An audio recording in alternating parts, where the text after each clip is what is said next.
and amps. I've never had... First off, I find your English accent, frankly, unconvincing. Do what? You said you drank warm beer back in the day, so I think you're a limey. That hot beer. I mean, I polished it off. Okay, I detect a very slight Texas drawl. Is that what I'm hearing? It's legitimate. It's legitimate and well lubricated.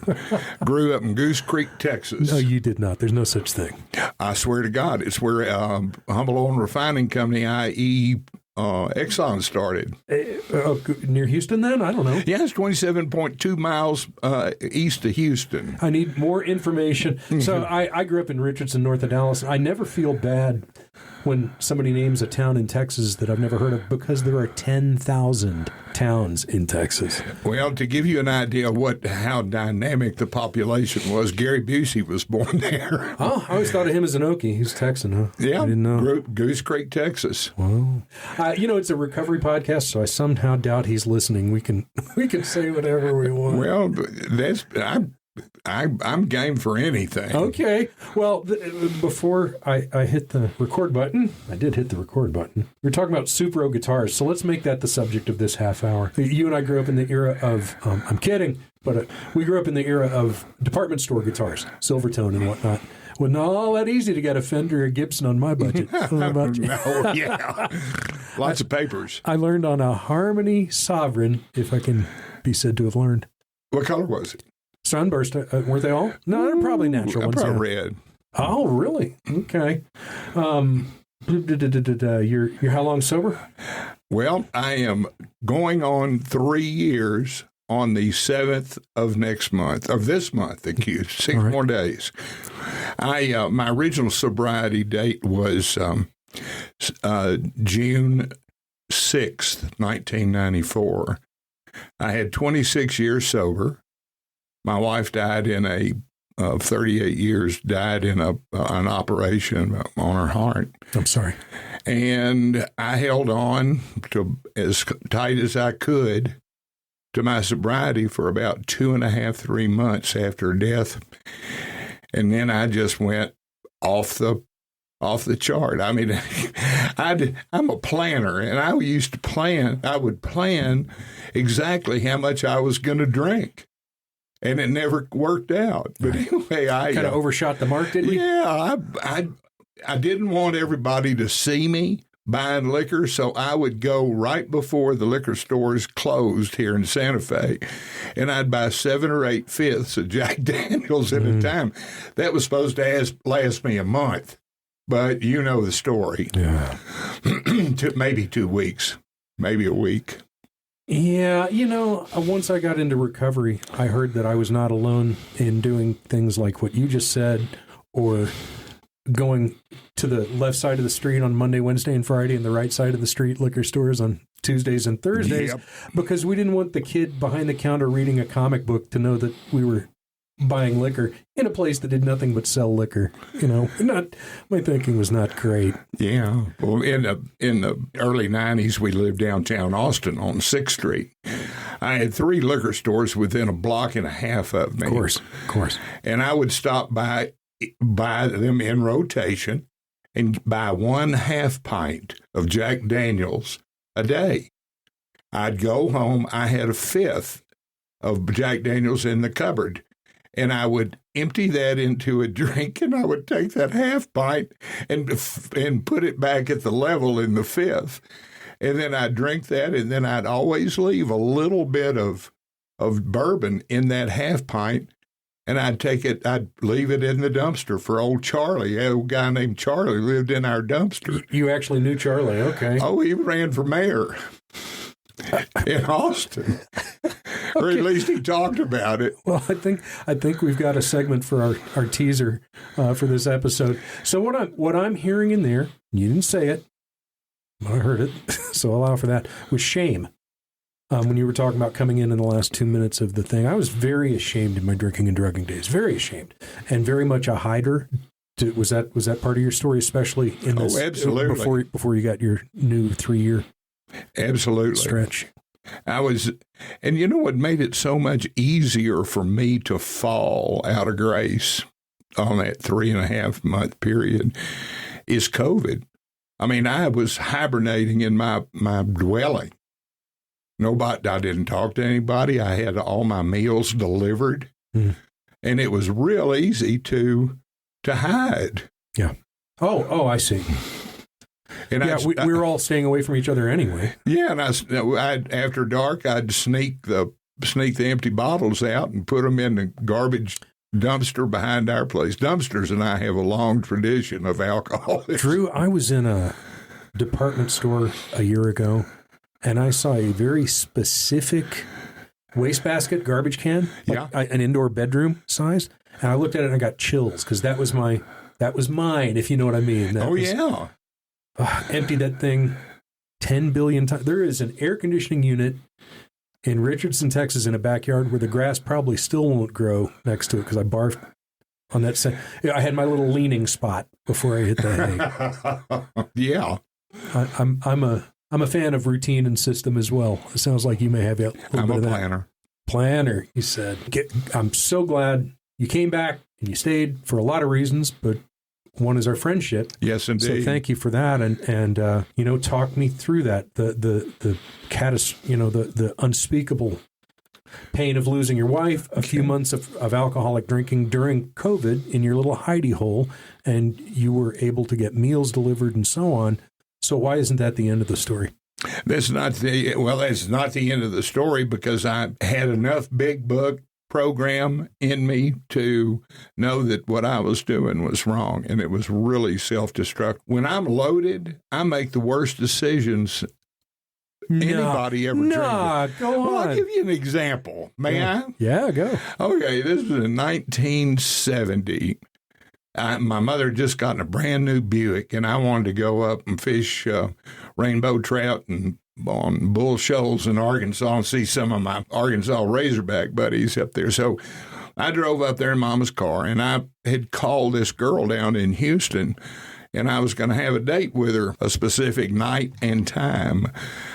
And I was running late driving back to Houston, but I got this wonderful bottle of George Dickel bourbon. It wasn't a regular bottle. It looked like a powder horn, and it had leather straps on it and buckles and everything. I mean, it was a delight. Did that do anything to change the taste of gasoline? No, but it made me kind of appreciate the road I had ahead of me. So I got about halfway through that bottle, right around Texarkana. I said, well, shit, may I curse? Yes, you may. Okay, well, shit.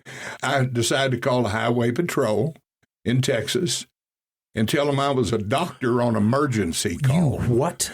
I did.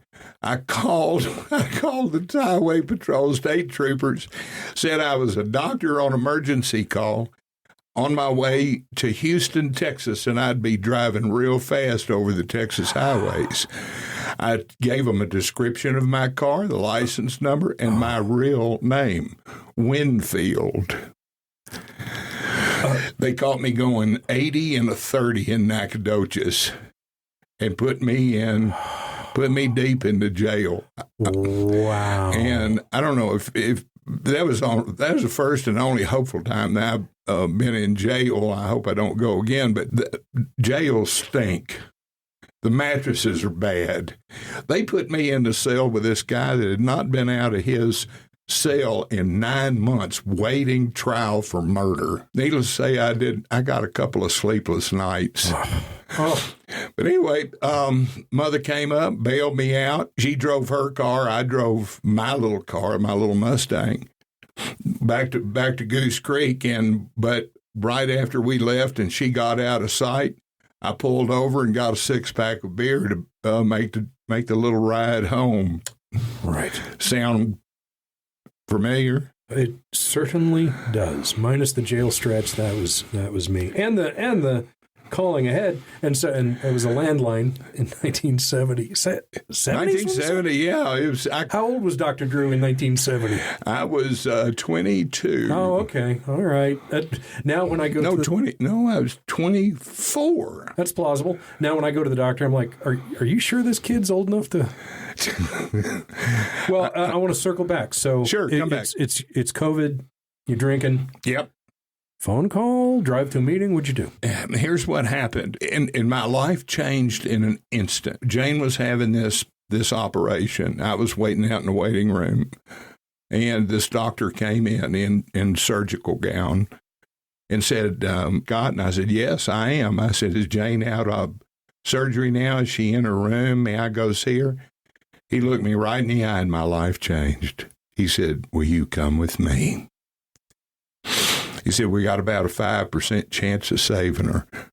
Well, I had one toe on the banana peel ready to slide. I couldn't get loose of it. I was hiding. I was drinking. The first sip of the alcohol, it made me feel better. Maybe it was a tablespoon or so. But then after that, it just lose my legs. And that became normal for about 2.5, maybe 3 months. Then I caught myself and I said, "Oh man, this is just not working." Was it on the day that you're describing? Was it before you started drinking that day? Had you woken up and you had a little bit of clarity? I don't remember, Sherm. It was, I don't know. It just came to me. It was one of those moments of clarity that we talk about in these rooms. I had this friend in Texas who'd been sober for a long time. And I asked him before, when I moved from Austin to Santa Fe, if he'd be my temporary sponsor. And he says, "I'll be your temporary sponsor if you want to be temporarily sober." So I called him and I said, "I need help." Help arrived immediately. It was almost like on June 6, 1994, there was a little pink A club called Bolden, the Bolden Group on Bolden Street. Yeah. In Austin? Yeah. I was there for a minute. I lived there briefly. Yeah, and when I stepped over that threshold into that room, I knew I was going to be okay. And when I decided to go ahead and call Ray, I knew it was going to be okay. And we started doing the steps. I mean, he was absolutely amazing. Absolutely amazing. He still is.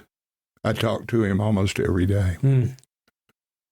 Yeah, I talked to my sponsor this morning. There's and I'm 30 years in on this deal. There's something to that they told me in Texas it's hard to fall off the middle of the roof.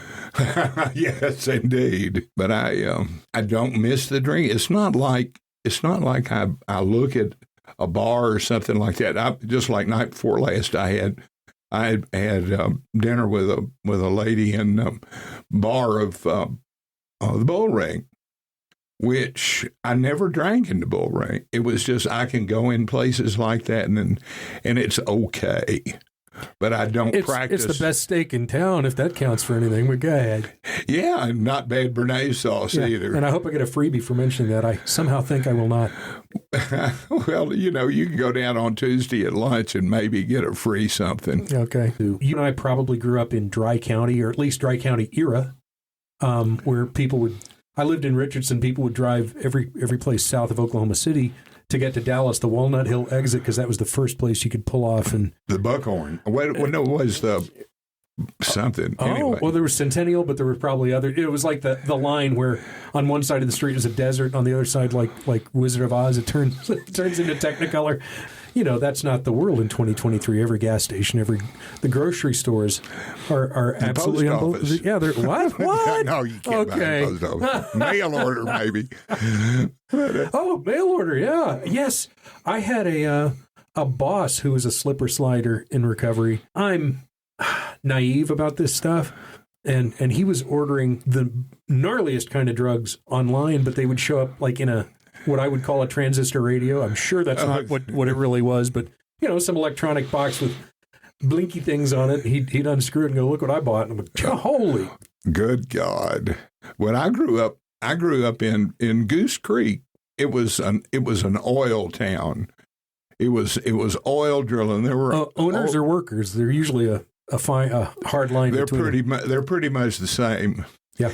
But my grandfather used to use me for cover. He had this old he had this old Studebaker red pickup truck, and he'd tell my grandmother that he was going to take me to the grocery store and to the post office. Never got any groceries, never got any mail, never dropped any mail. We go straight to the Apache Lounge. Right. I'd spin around on the bar stool having a Shirley Temple, eating peanuts and little straight pretzels, while my grandfather just got in his cups and Yeah. So it's a family disease. You didn't lick it off the rocks. No, I sure didn't. It wasn't anywhere hidden either. Grandpa, and who else in your Dad, my father. My father, about 3 months before he died, said, "I'm going to stop drinking just to prove I'm not an alcoholic." You know, it's my father was one of the most gentle spirits I've ever known. He did not exhibit the type of alcoholic behavior that was readily available from me. I was, it was a behavior deal. It was consumption. It was planning on calling the goddamn highway patrol. Just stupidity. You were visibly alcoholic. I was, and when people, it just curls my hair, what's left of it, when somebody says they're a functional alcoholic. I mean, come on, man, give me a break. Well, she's gone now, so I'll tell the truth, and that is that my parents were, as I'm sure yours were greatest generation. Dad was a Dust Bowl Okie. He was educated. He wasn't a clodhopper, but he came out of that world. Yeah. Stateside in World War II, combat in Korea in the early 50s. Mom was in the Army and was born in 1927. And so Dad didn't have this deal, and at least one son, there may be more, and a wife that were, absolutely eaten up with this disease. But what I'm trying to get at, if my mom wasn't working, and she could work 365 days a year and did, if she wasn't working, she was drinking wine to conk out and was blotto by the time her head hit the pillow all the time until the last. She saw me get sober in 92, and it wasn't long after that she put the plug in the jug, and she lived another 15 years without Dad and without alcohol, and had a very happy final chapter. It was kind of nice, but I don't envy her life in any way, but I have witnessed what somebody like that would call a functional alcoholic, as in the bills stayed paid, no jail time, but drank like an idiot every chance they got. Now, I was never a binge anything. My job was being loaded from the age of about 14 to the age of 32. I did other things, graduated college, and had some of a career. There's something about your 20s, Drew. I don't know about you. I just think God sort of gives us our 20s in most cases. I was tough. I'm not tough now. I'm soft as baby shit. I used to could drink a bottle of tequila, and now if I eat a Reuben, I got to lay down for an hour and a half. I ain't tough no mo. And and so many of my friends, it was Texas in the 70s. Do I need to explain to you what Texas in the 70s was like? No, or the 60s. and it was the Wild Wild West, and we were white, so we got away with murder. I drove drunk a million times in Dallas. Never did a day's. Sure. Never had to spend. One eye. Yeah, I got the old. You need to go home, son. From the cops. That kind of shit. It's just it took me a while to realize what I had been going through at the time. Anyway, in the 20s is what I'm getting at. I had friends who turned it off like a TV set sometime in their 20s, had families and jobs, and went on about their business. And I'm like, yeah, I'm on a different footing. I cannot switch this. And matter of fact, I became a hider. I don't know if you were during your drinking time, but no. I was very ashamed, and it was cheaper to buy some Red Coleman's vodka and take it home than to go out to the Stoneleigh Peak. I was cheap, and I had the kind of jobs that a starving artist alcoholic has. Well, that's kind of me too. It wasn't Red Coleman, but it was Everclear that put the dew on the lily. I have to say, it was just, there's about an inch of juice left in the bottom of the garbage can.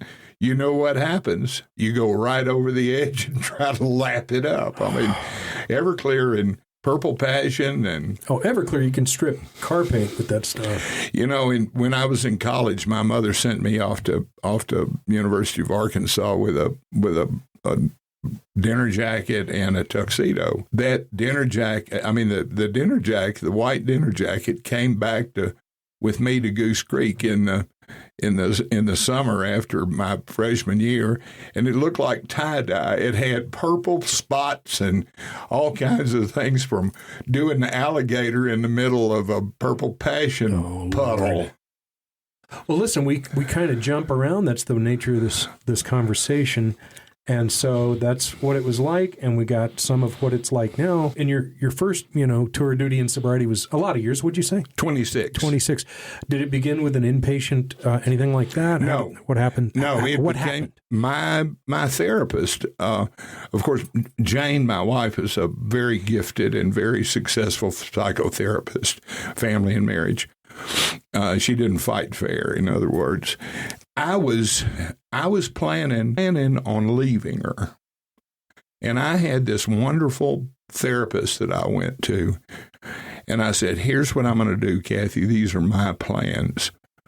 I'm going to buy myself a motorcycle. I'm going to leave. I'm going to take $10,000 cash, leave the rest of the cash, all the assets, the house, cars, everything to Jane. And I'm going to head west. And hopefully I'll have riding behind me some wine-driven, beautiful stripper with big tits and blue eyes. Anyway, my therapist... You presented this to your therapist? Yeah. I was telling her, I'm perfectly honest with her. She looked me dead in the eye, and she said, Drew, if you do that, how are you going to ever forgive yourself? Moment of clarity. I didn't say another word. Got up from the chair, got in my car, went back to my office. This was in 1994, so we were still using the Yellow Pages. Yes, sir. I opened it up, called... What city were you in? Austin. Gotcha. Called the central office. God bless them. There was some live human being that answered that phone. Mm-hmm. And I said, I really want to get into this program and find out something about it. He says, well, 5:30, we've got a meeting in Bolden at the Bolden group, and it's a good one because there are a lot of really interesting folks there. That was it. One and done. What? One and done. One and done is right. At least until the events we talked about. Yeah, I was at the end of my rope. I was really about to. There's no. Well, I know what would have happened if I had executed my plan. Yeah. But that was it, and I didn't do any. See, I was drinking a half pint a day. I was not a tongue out, claws raking coals, drunk. But I did have my moments. What I hear you loud and clear. What I often say to guys I sponsor is the shit in charge or are you in charge? Wow. And if they're honest about that, you're like, well, that kind of. And I overheard, because I was dragged kicking and screaming into rehab in 1992 in L.A. And I overheard, it was one of those moments I heard a person talking to another person, but I heard this counselor say, and it was in reference to other drugs. And it's all the same. And that for me was a bolt from the blue, because my pattern was to rearrange deck chairs on the Titanic. And smile all the time. The liquid stuff is the problem. I'll go to the green stuff. The green stuff's not working out, so not getting it done. I'll try the white stuff. The white stuff landed me in the hospital, and then I heard this guy go, it's all the same. So it's not that. Right now I work in a community center in a time where we are ravaged by fentanyl. And by fentanyl, I mean the street version of it. That's what they're calling it, but it's not what one would get from the hospital. Pharmaceutically, it's this thing. People are smoking under blankets and under parkas in the middle of this 100-degree heat wave. But they got the same addiction I had. I never smoked fentanyl, but I got the same. For me, my problem was sobriety. feeling like I felt when there was nothing in my system. That was the problem. And today, You know, it would take 4 guys your size to hold me down and pour something down my throat. Ain't having it. And so something changed. This deal changes us. If it didn't, you and I would. The only thing I'll say about it works. Yeah, and the fun part's over. you can go back to your pattern. You know, the during COVID, but it would be fun, right? You were no, it wasn't any fun at all. I'm not lecturing a brother. I'm just saying it's. Oh, I know. The first tablespoon was all right, but you know what I heard. Relapse has not been part of my story so far, but I know a guy who got the rarest thing. He got a second 10-year chip. I'm amazed when somebody gets a long time sober, something happens. Yep. They come back and they get right back in line and do it right and get the healing and do the work. That's I have all the respect in the world. And he said that, he goes, in case you're daydreaming about relapse and you think it'll be like when you were 15, it was all great. And he goes, no. He goes, I bought an expensive bottle of wine. I drank some of it and I went, oh, I remember this feeling. Oh, this feeling's back. And he goes, it kind of sucked immediately. So that was a good what do they call it, PSA, for in case you're daydreaming about it, the fun parts. Indeed. It just is. You know, two things that really made the difference for me is not letting go of my knowledge of the 12 steps and incorporating. Do you mean that old thing about a belly full of liquor and a head full of recovery? Is that what you mean? No, okay. that was torture. That would have been torture. Okay. I still lived my life under the principles of the 12 steps, even though I was out and drinking during that period of time. Interesting. And then the key that unlocked the door was the key of surrender and the door opening to a willing, capable, excellent sponsor. And that's what happened with me. Buddy, we're not going to top that for an out.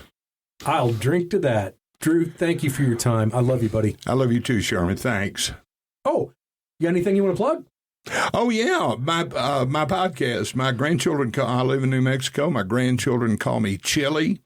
And it's the Chili. With an I or an E? Oh, they're talking with an E. Chili with an E. Okay. And it's called Chili Pod Podcast. And you can find me on Spotify and a bunch of other formats. But easiest way is just to Google Chili Pod Podcast. What am I going to find when I listen? You'll find stories about that many of you will find very familiar about an alcoholic child in training to become an alcoholic adolescent and adult. My segments of the podcast or chapters are only 6 to 10 minutes long. It's a real easy read, and you'll probably want to vote for me for president. I have no doubt, and apparently you're eligible. I am out of here. Okay.